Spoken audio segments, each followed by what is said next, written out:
E eu quero falar sobre um assunto que interessa a todo mundo.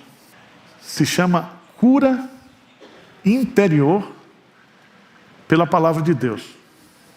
Cura interior pela palavra de Deus. Tem muito crente hoje que lê muitos livros de autoajuda. Autoajuda. E todos os livros de autoajuda, inclusive os pastores hoje que são coaching, eles trabalham esse assunto colocando você como solucionador do problema. E nós sabemos que tem muita coisa na minha vida, na sua vida, que só Deus pode curar. Você já tentou, Eu já fui para psiquiatra, terapia, só não fiz descarrego, mas tudo, tudo todo mundo tem. Quem não tem aqui hoje um problema na sua vida, que você gostaria de se resolvesse, Estou vendo o Bira ali, eu queria ser mais relaxado, mas ele é perfeccionista, e ele sofre por causa disso. Todo mundo tem alguma coisa que precisa ser curado. Então eu quero falar sobre esse assunto, cura interior pela palavra de Deus. Quando eu falo cura interior pela palavra de Deus, nós estamos falando sobre não autoajuda, mas Deus ajuda. É a ajuda do alto. Eleva os meus olhos para os montes, de onde me virá o meu socorro? O meu socorro vem do Senhor, que fez os céus e a terra. Então o meu socorro não vem da meditação, o meu socorro não vem das pedras, dos astros, da criação. Tá certo? Cuidado, porque estão vendendo pamonha de Piracicaba, não, pamonha. Eles colocaram aquele negócio lá, diz que é pamonha energizada. Põe assim debaixo de uma pirâmide. A pamonha já é uma bomba, imagine uma energia de pirâmide. Tem muita coisa esdrúxula hoje. Muita coisa. Então, eu quero falar sobre o poder que a palavra de Deus tem para nos curar. Eu vou dar alguns pressupostos para vocês aqui, antes da gente entrar nesse assunto. Vamos lá para Salmo 147, versículo 3. Salmo 147, versículo 3. O que diz aí? O Senhor sara os de coração quebrantado e lhes pensa o que? As feridas. Então, o primeiro princípio que eu quero que você coloque aí, que Deus, Ele é autor e a fonte de toda cura verdadeira. Só o Senhor cura, só o Senhor sara. E todos os conceitos oriundos para a medicina, para a psicologia, para qualquer ramo da ciência, tem que partir desse pressuposto. Deus cura. Segundo lugar, eu queria que você observasse lá em Isaías 53, versículo 5, que toda a cura das doenças que o pecado original trouxe para a vida do homem, tudo isso já foi resolvido na cruz de Cristo. Versículo 5, diz assim: mas ele foi traspassado pelas nossas transgressões e moído pelas nossas iniquidades. O castigo que nos traz a paz estava sobre ele, e pelas suas pisaduras fomos o quê? Sarados. Então Deus já sarou a gente. Você vê a morte de um ponto de vista muito negativo, porque a morte é a cura total. Tá certo? Então Deus, Ele resolveu na cruz, através do sacrifício do seu Filho, acabar com todo o sofrimento humano. Enquanto nós estivermos aqui, no mundo tereis aflições, mas tem bom ânimo, eu venci o mundo, e vocês vão vencer também. Um dia nós vamos ficar livres de todo sofrimento, porque já foi providenciado o remédio na expiação de Cristo. Terceiro lugar, o Espírito Santo é um agente que aplica a cura. Eu tenho um estudo, não vai dar, eu escrevi sobre pneumoterapia. É o Espírito Santo que sara a gente. É Ele que age, Ele que aplica a cura. A cura vem de Deus, baseada em Jesus Cristo, mas aplicada pelo Espírito Santo. Quarto lugar, eu queria que você fosse para o Salmo 107, versículo 20. Salmo 107, versículo 20.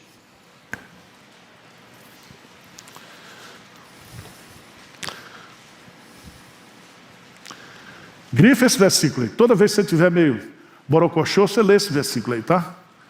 O que diz aí? Salmo 107, versículo 20. O que diz? Enviou-lhes a sua palavra e os sarou. E os livrou do que era o quê? Mortal. Então a cura vem de Deus, mediante Jesus Cristo, aplicado pelo Espírito Santo. E o instrumento que cura é o quê? A palavra de Deus. A palavra.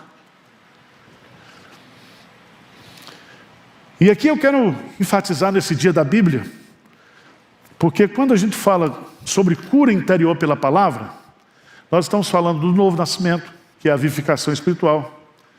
Nós estamos falando sobre as consequências mentais, comportamentais e emocionais da nossa vida antes de Cristo. Certo? Então você era um mentiroso desgramado antes de se converter. Aí você se converteu e agora você diz assim: agora eu não posso mentir, mas não tem força para deixar de mentir. Quem vai curar você? A palavra, Deus. Tá certo? Se você sofreu abuso, se você foi bulinado, como diz o Tiririca, se você passou por problemas na sua vida e carrega isso dentro de você, quando você lembra, a palavra de Deus pode curar você. A lei do Senhor é perfeita e restaura a alma. Não há nada na nossa vida, nenhuma enfermidade, nenhuma doença, que não possa ser curada por Deus pelo poder da sua palavra. E aí eu quero mostrar para você, eu quero pegar dois textos bíblicos. Um vai ser Isaías capítulo 55, outro Hebreus 4, de 12 a 13. Nós vamos pegar esses dois textos e eu vou falar para vocês sobre essa questão da cura interior pela palavra de Deus. Isaías capítulo 55.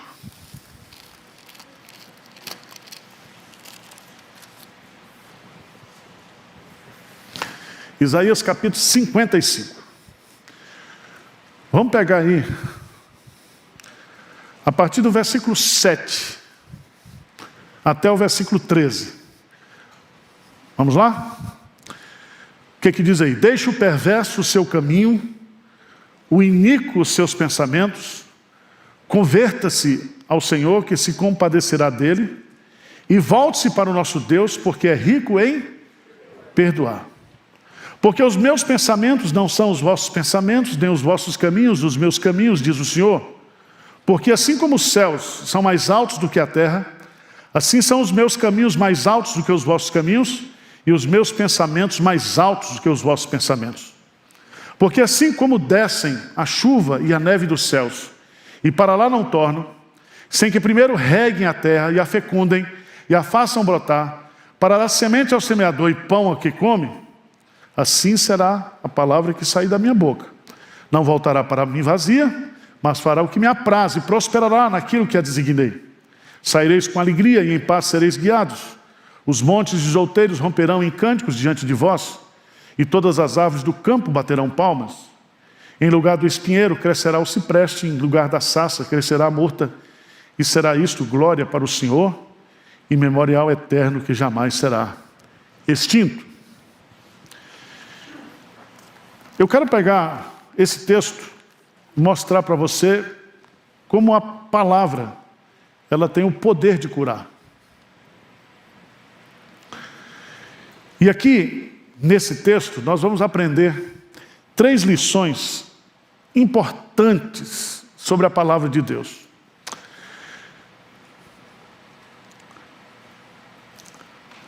Antes de você entender isso, você veja lá no versículo 7, que o perverso, ou seja, o homem não convertido,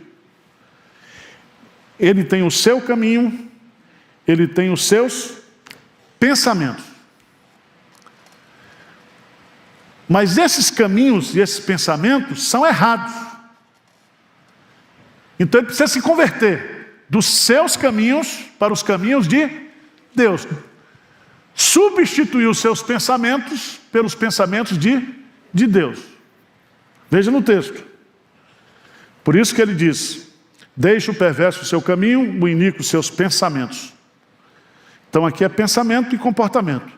Converta-se ao Senhor, que se compadecerá dele, e volte para o nosso Deus, porque é rico em perdoar. Então, preste atenção. Quando você se converte ou é convertido pelo Espírito Santo, nenhuma condenação há mais para você. Todos os seus pecados estão perdoados. Os pecados estão perdoados, mas fica o quê? As consequências do pecado. Tá certo? Então você usava muita droga. Aí você se converte. Certo? Você se converte. Vai convertido. Você vai ter certos pensamentos que vão acompanhar você até você morrer. Sempre Deus perdoa o passado, mas a gente assume o quê? As consequências naturais. E aí, se você observar bem aqui, a primeira cura que a palavra de Deus estabelece como interior é a regeneração. Você passa a ser uma nova criatura, você nasceu de novo. Foi implantado em você um chip eterno, uma vida eterna. Você agora, só que você está no mundo. Você era um pecador desgramado. Você está perdoado, mas você carrega consigo o quê? As consequências. Tá certo? Vamos ver no texto. Porque Deus vai mostrar aqui, para a gente, nesse profeta Isaías, no versículo 8. Ele diz que o perverso tem o seu caminho e o perverso tem os seus pensamentos. Agora Deus vai dizer, preste atenção, Deus está dizendo: porque os meus pensamentos não são os vossos pensamentos, nem os vossos caminhos os meus caminhos, diz o Senhor. Então Deus pensa e Deus tem caminhos.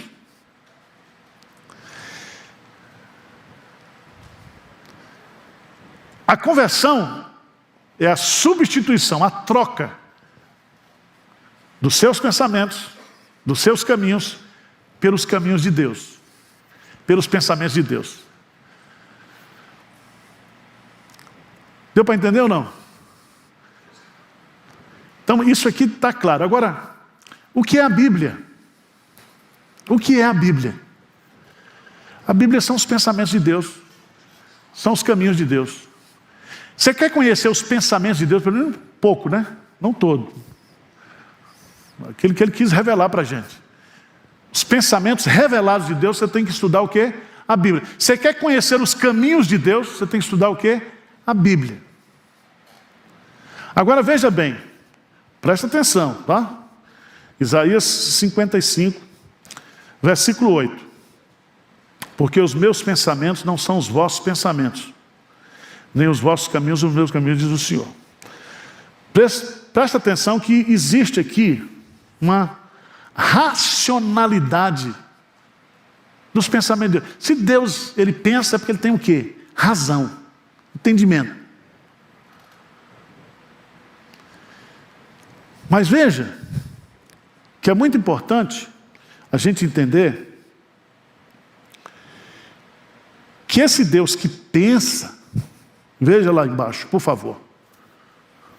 Por favor, veja lá. No versículo 11. Versículo 11. O que é que diz aí? Assim será.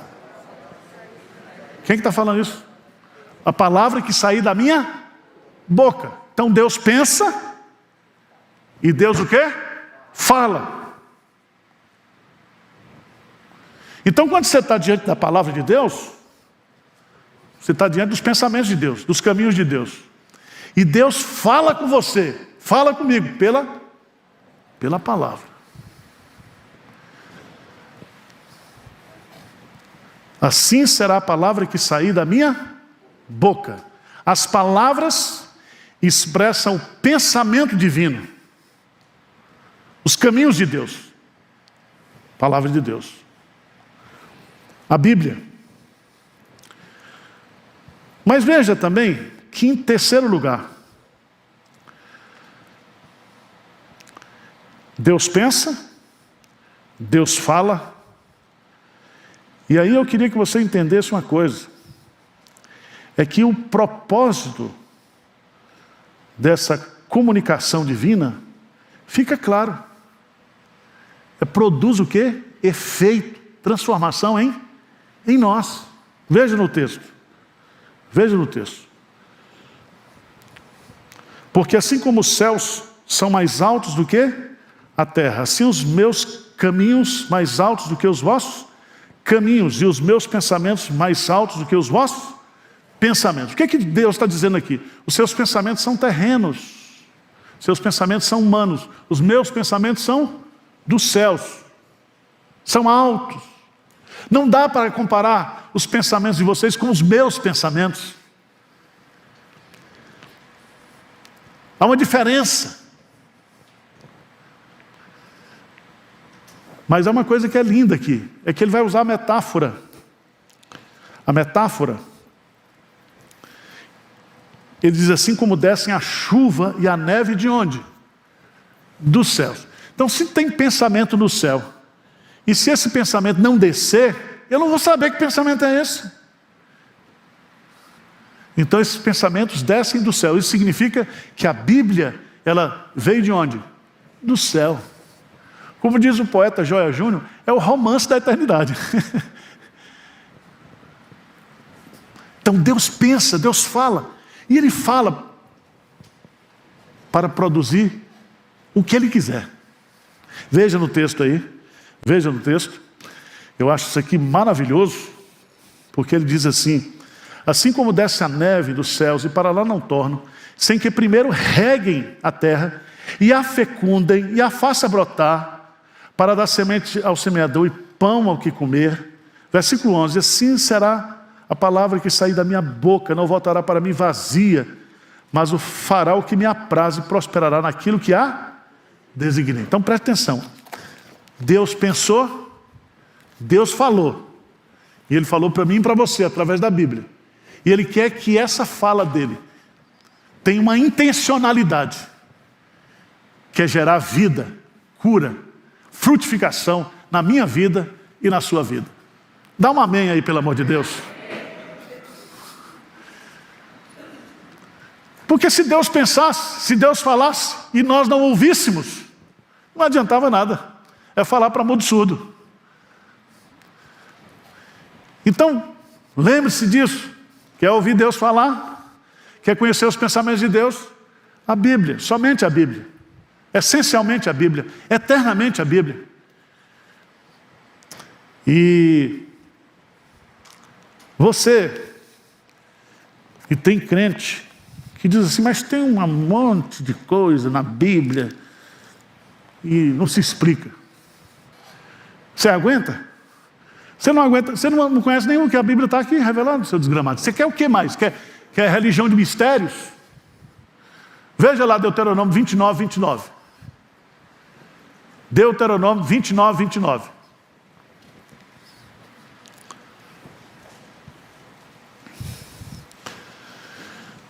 O que diz Deuteronômio 29, 29? O que diz? As coisas encobertas pertencem ao Senhor. Nosso Deus, porém, as reveladas nos pertencem a nós e a nossos filhos para sempre, para que se cumpramos todas as palavras dessa lei. Para sempre, tá? Para todas as gerações.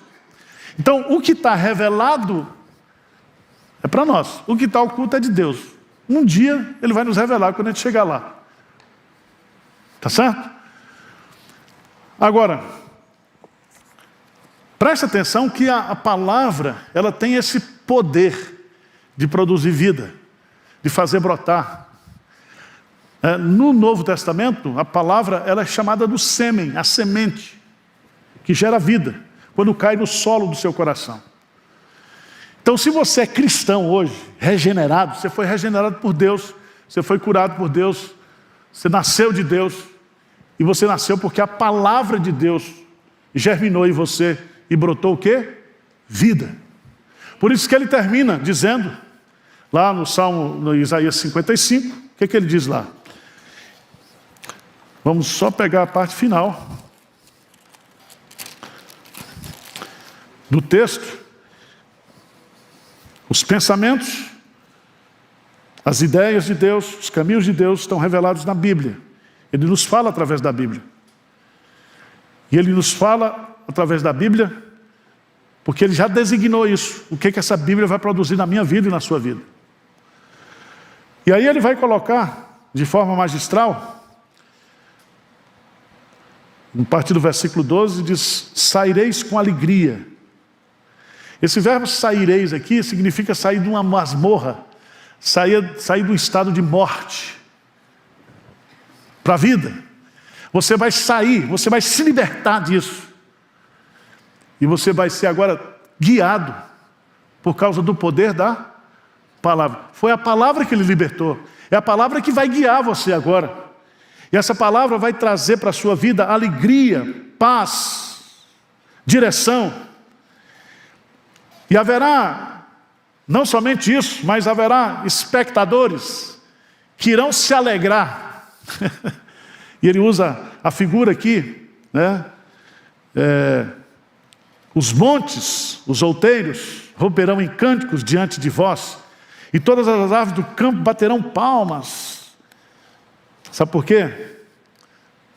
Porque em lugar do espinheiro, crescerá o cipreste. Em lugar da sarça, crescerá o quê? A murta. Houve uma mudança.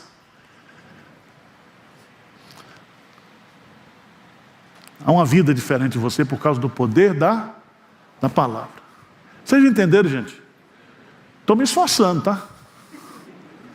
Estou até suado.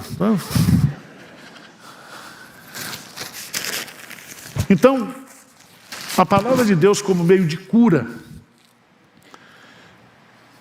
ela cura porque ela é poderosa para curar. São os pensamentos de Deus, as ideias de Deus, faladas pela boca de Deus, com um desígnio, com uma finalidade. Ela não voltará para mim mesmo, o quê? Vazia, mas fará o que me apraz. Lembra do Salmo 107? Deus enviou a sua palavra e eles foram o quê? Curados. Agora vamos, meus amados irmãos, para um segundo texto, né, que está lá em Hebreus. Hebreus, capítulo 4.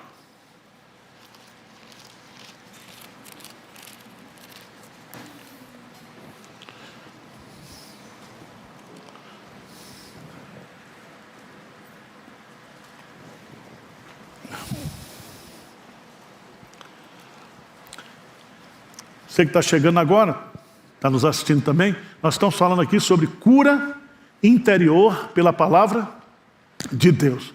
A primeira cura que eu recebo, pelo poder da palavra, é o novo nascimento, a regeneração, a conversão. Eu sou uma nova criatura. Mas você é uma nova criatura, mas você tem um passado, né? Um passado que se chama o quê? Velho homem.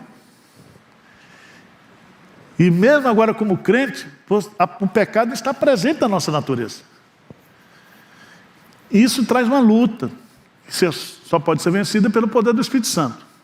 Mas a palavra tem o poder de também nos curar. Então a palavra serve assim como um remédio. Aliás, o Spurgeon dizia que todas as promessas de Deus, né, são como remédios para a nossa alma. Quando você se apropria da palavra. Certo? E a Bíblia é como uma farmácia. Então você está com dor de barriga, tem remédio para dor de barriga. Está com depressão, tem remédio para depressão. Certo? Quer dizer, a palavra de Deus é o remédio para nós. Tá bom? Vamos lá. Hebreus capítulo 4. Aqui, vou usar aqui a terapia da palavra, tá? Tem gente que tem um medo, tem crente que não gosta de psicólogo, nem psiquiatra. Isso é ignorância. Você precisa ler mais, tá? A terapia da palavra.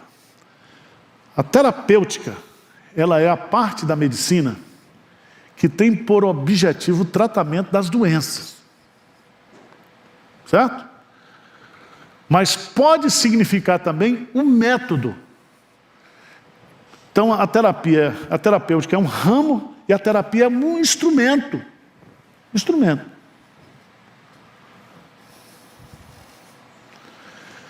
Vamos ver Hebreus 4.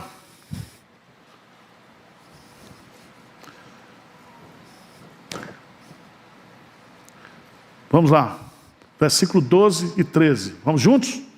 Porque a palavra de Deus é viva e eficaz, e mais cortante do que qualquer espada de 2 gumes, e penetra até o ponto de dividir alma e espírito, juntas e medulas, e é apta para discernir os pensamentos e propósitos do coração.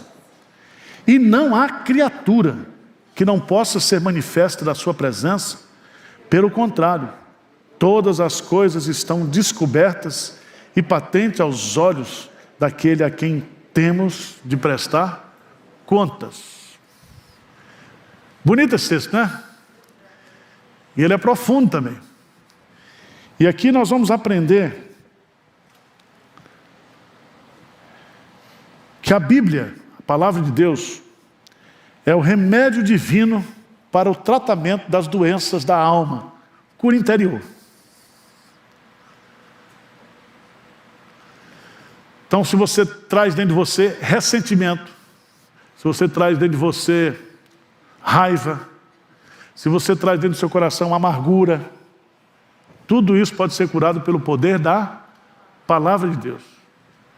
Se você tem rejeição, se você sofre da dor da traição, tem um estudo da Bíblia para chifrudo.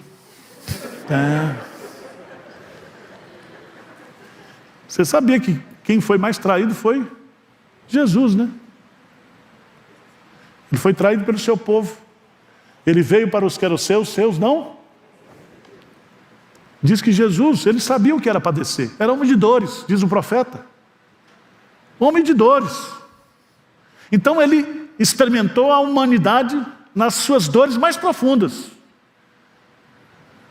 Por isso que ele é um sumo sacerdote que não pode, que tem poder para compadecer-se das nossas fraquezas, porque ele em tudo foi tentado, sem cair. Mas vamos olhar aqui,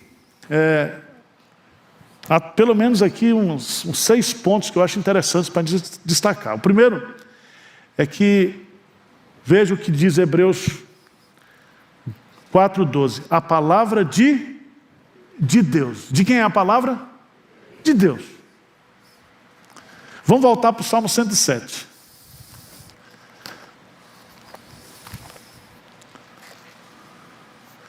Salmo 107.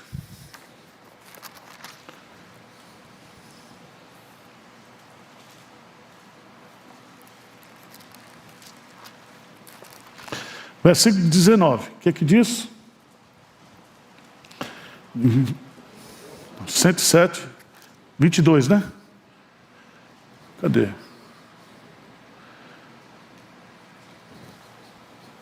pegar aqui então. Estou errando aqui. 107, 20. O que é que diz? Salmo 107, 20.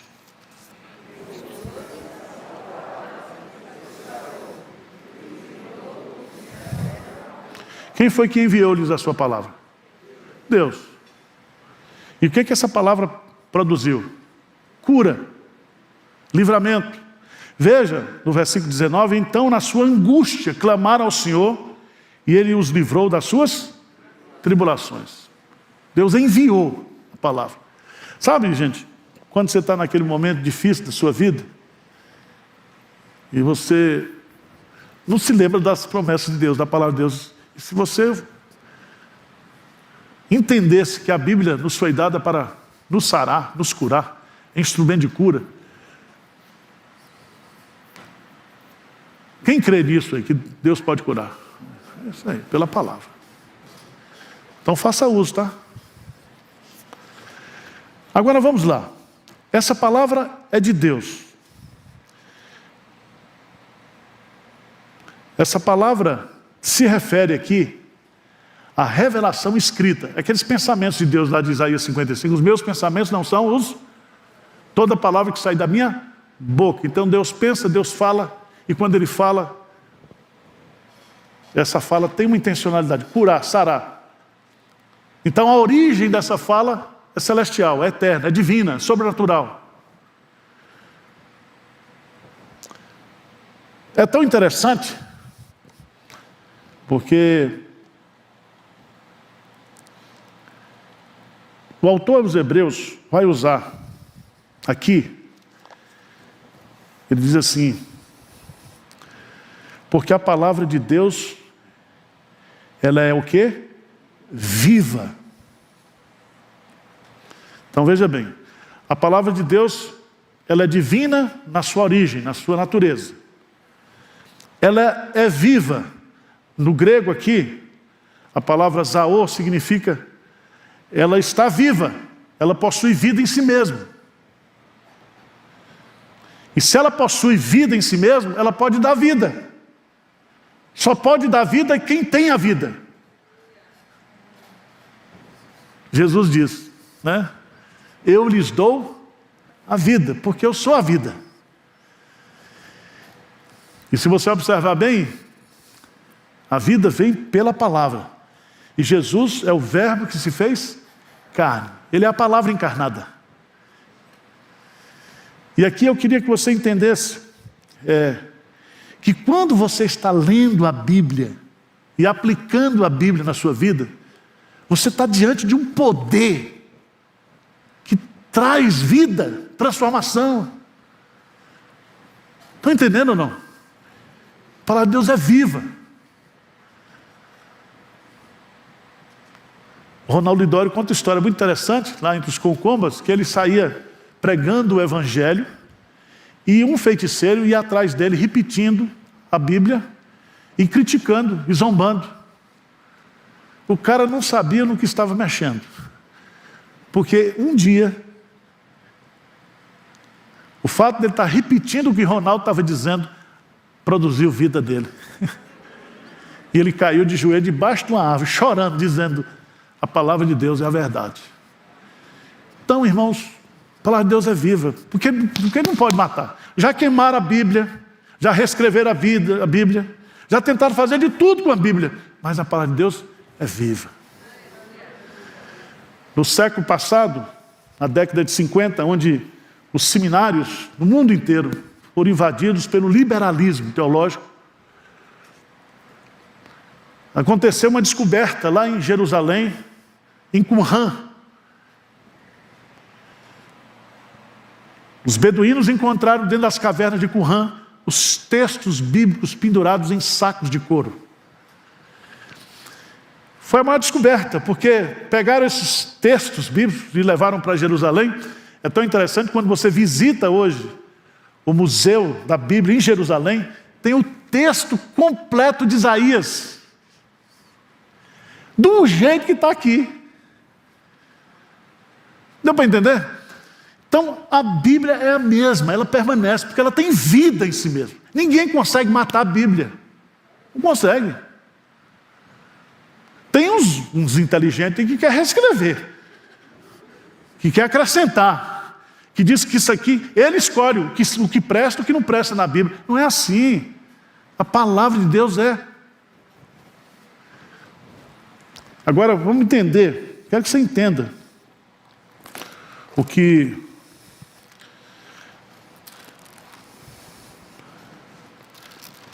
Moisés vai dizer uma coisa que eu colocaria para você aqui.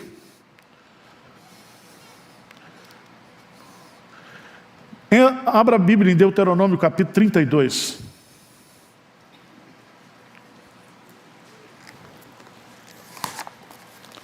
Por favor.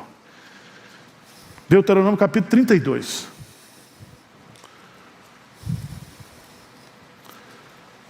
Versículo 46 e 47. O que diz? Disse-lhes: aplicai o coração a todas as palavras que hoje testifico entre vós, para que vos ordeneis a vossos filhos, que cuidem de cumprir todas as palavras desta lei. Versículo 47. Por quê? Por quê? Lê comigo o verso 47. Porque esta palavra não é para vós coisa vã, antes é a vossa vida. E por esta mesma palavra prolongareis os dias na terra, a qual passando o Jordão, ides, não é coisa o quê? Vã. Aí você lê Levítico e diz, não, isso aqui é coisa vã, não serve para nós. Você é top, hein? Esses conceitos aqui de comportamento, não é assim, filho.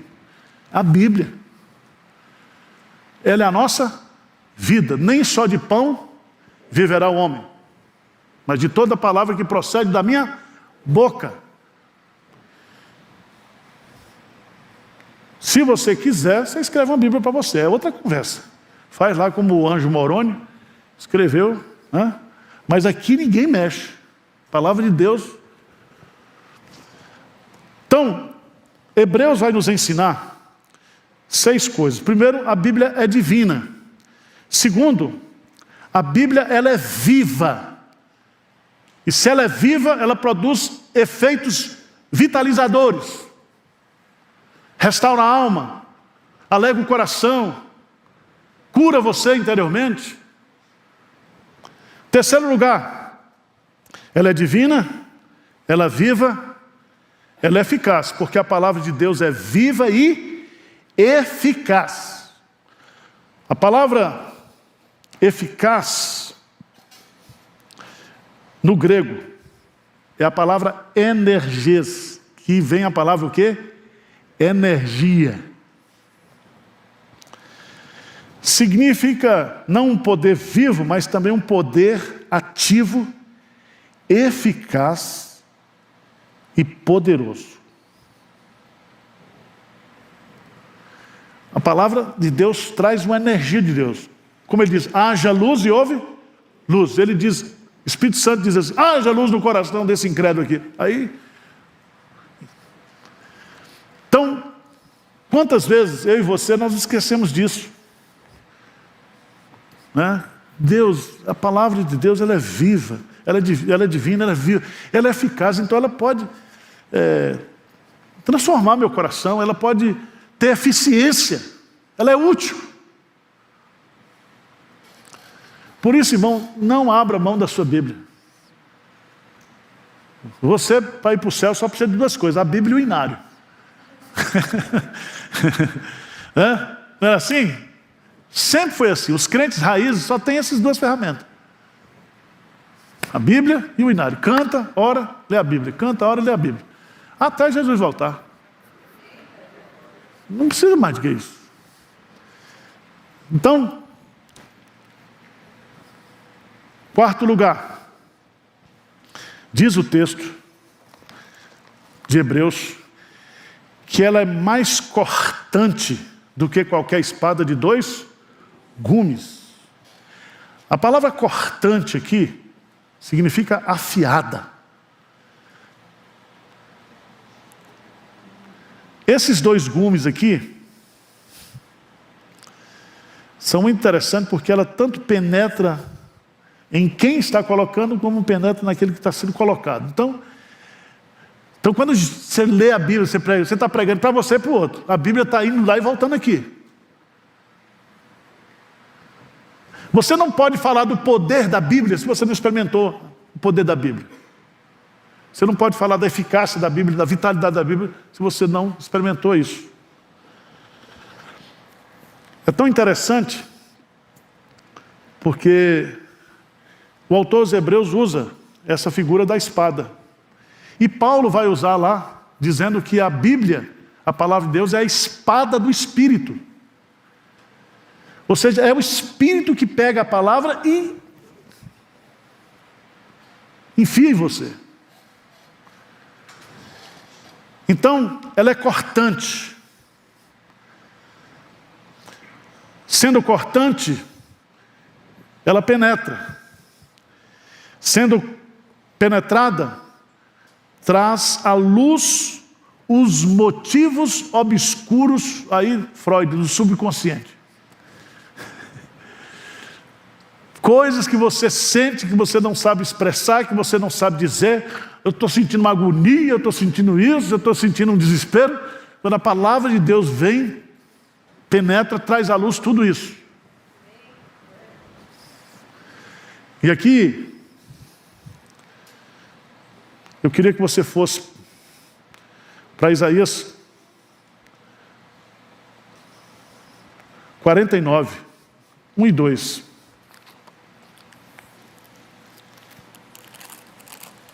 Isaías capítulo 49, versos 1 e 2.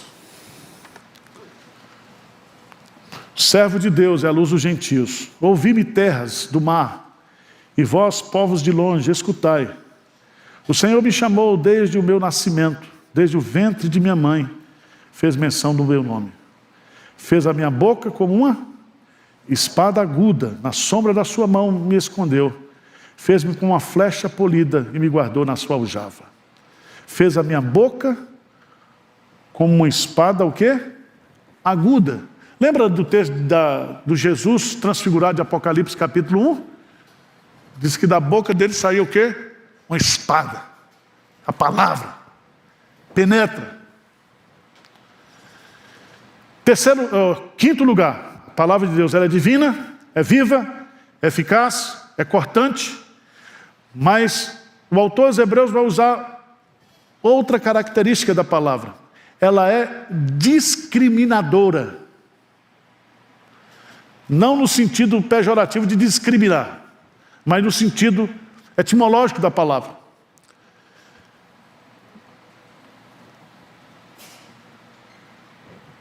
Para o judeu, pensamento judaico, nós somos dicotômicos, nós temos corpo e alma. Na mentalidade helênica dos gregos, eles dizem nós temos corpo, alma e espírito. No grego, a psique, a alma, é o princípio da vida. E eles dizem, todo mundo tem isso. Todo ser vivente possui psique, tanto os homens como os animais, porque se trata da vida física. Entretanto, somente o homem tem espírito, pneuma. Mediante o espírito, o homem pensa, raciocina e se relaciona com Deus. Por isso que quando você morre, o corpo vai embora e a alma, o espírito vai para Deus. Você continua existindo o quê? Porque você é um ser espiritual, porque Deus é espírito. Se nós somos feitos a imagem e a semelhança de Deus, nós somos espirituais. Então, seu cachorro não vai para o céu, tá? Vai ser enterrado, cremado, agora você vai. Gostou, né? Porque tem crente que está querendo levar o cachorro para o céu, não vai entrar. Agora veja que a palavra de Deus põe à prova a vida terrena do homem e a sua existência espiritual. Veja que profundidade ele vai colocar aqui. Né? Como ela discrimina. Ela separa aqui, né? Penetra até o ponto de dividir o quê? Alma e espírito. Aquilo que está na sua mente, no seu físico, você como ser completo. A palavra tem poder para fazer essa discriminação interior, para separar o que é isso e o que é aquilo. Mas em sexto lugar, diz que a palavra ela é apta para discernir pensamentos e propósitos. Às vezes, a gente não consegue fazer esse discernimento. Os outros ficam dizendo que você está fazendo com esse propósito, mas o outro também não sabe. É porque ele está julgando até o que você pensa. Mas a palavra de Deus traz isso à lume. Os pensamentos etimeses, no grego, compreendem a parte emocional do homem. Aquela que é governada pelos sentimentos, pelos instintos e pelas paixões. A figura, o propósito do coração, enoia no grego, compreende o intelecto e a vontade. E a palavra de Deus, ela é apta para discernir, no grego a palavra kritikos, ou criticar a vida emocional e intelectual do homem. Então a palavra de Deus tem esse poder. Então, por exemplo, quando as pessoas hoje estão rejeitando a palavra, sabe por quê? Porque a palavra revela as suas intenções, os seus pecados, os seus erros. E eles não querem, porque a palavra é luz. E aqueles que estão nas trevas não querem se aproximar da luz, porque a luz revela a verdade. Verdade. E nada revela o ser humano interiormente, na sua profundidade, na profundidade do seu ser, senão a palavra de Deus. Está com vontade de largar Pinheiro e ir lá para a sua igreja que você deixou? Das 7 semanas de poder? Da casa no céu? Lutero diz o seguinte: onde a palavra de Deus não é pregada, ali não é igreja. A igreja é onde a palavra de Deus está sendo pregada, vivida e ensinada.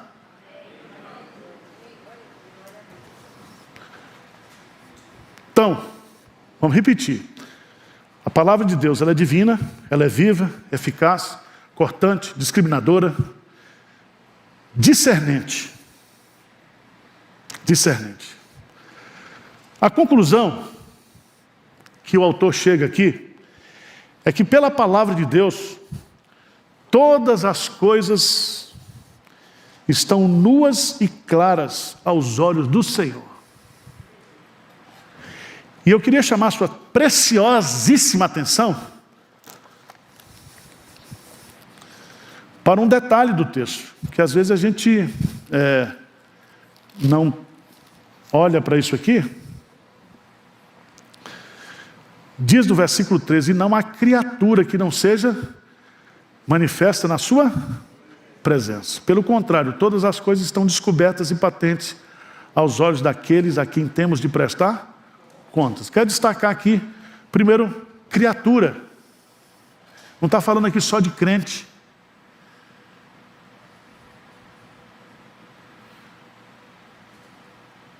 Não há nenhum homem, nenhum ser humano que não possa, que está escondido. A palavra de Deus faz com que todas as coisas, o quê? Se tornam claras. Isso a gente precisa entender. Quando você começa a acompanhar, né, o que está acontecendo no Brasil, você vê. Você acha que as sentenças do Supremo Tribunal Federal Deus não conhece? As motivações, as intenções, os discursos, a narrativa, tudo aí. Para gerar conflito, para gerar desarmonia, para criar messias e por aí vai. Deus sabe tudo. E tudo Ele sabe pelo poder da sua palavra. Toda criatura, não há criatura. E aqui eu quero mostrar para você também que não seja manifesta a sua presença. Pelo contrário, todas as coisas estão descobertas e patentes aos olhos de Deus. Não há nada que Deus não saiba, na minha vida e na sua vida. Para que eu saiba aquilo que Ele sabe, Ele deu a palavra. E a palavra vai mostrar para você e para mim os meus pecados, os meus defeitos, o que eu preciso melhorar, o que eu preciso consertar. A palavra vai revelar quem eu sou. Então, pastor Hernandes, Ele gosta de usar aquela frase lá do monge e do executivo, né? O homem não é aquilo que ele pensa, o homem é o que ele faz. Tá certo. Mas eu queria acrescentar a essa ideia: você é o que Deus pensa que você é. Você não é o que você pensa, você não é o que os outros pensam, você é o que Deus pensa. Deus sabe quem você é. Ele sabe tudo. Você não é somente uma criatura dele, mas você também é o quê? Um filho dele. Um filho dele. E a conclusão que eu queria destacar é justamente a palavra desnudos. Na presença de Deus somos despojados de toda máscara e hipocrisia. Nós somos abertos. O termo era usado para o animal sacrificado, cujo pescoço era aberto.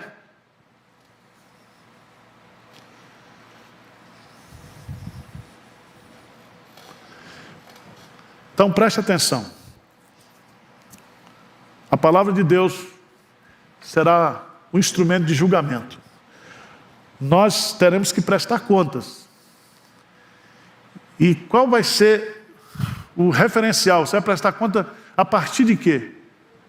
Se você creu na Bíblia, se você não creu na Bíblia. A Bíblia tem vida e possui vida, mas a Bíblia será usada como instrumento também de juízo. Tá certo? Não precisa você defender a Bíblia, tá? Fica tranquilo. Não, porque estão dizendo isso da Bíblia. Deixa eu dizer. Você tem procuração de Deus para defender a Bíblia? A Bíblia por si mesma ela se defende. Ela é como aquela peça lá do ferreiro, né? Que quando se bate dela, ao invés dela mudar, é a coisa que é mudada. Irmãos, que nesse dia da Bíblia nós possamos agradecer a Deus porque nós temos a Bíblia para nós, e porque nós temos o privilégio de poder estudar a Bíblia na nossa própria língua. Temos hoje recursos para fazer a exegese tanto no hebraico, no Antigo Testamento, como no grego, no Novo Testamento. Isso é um dos maiores privilégios que o ser humano pode ter, é a palavra. Então não negligencie isso, então não desvalorize a palavra de Deus na sua vida. Amém? Vamos orar? Ficar de pé? Senhor Deus, olha para nós aqui, olha para cada irmão. Tu sabes aqui aqueles que precisam de cura interior. Tu sabes, ó Deus, aqueles que têm vivido momentos de angústia, de tristezas, de desespero. Tu sabes aqueles também que têm se alegrado em Ti, apesar das lutas, das tribulações, com gratidão no coração. Que a Tua palavra possa ser fonte de consolo, de alívio, de cura nessa manhã, dos nossos corações, nossas mentes, em nome de Jesus. Amém, Senhor.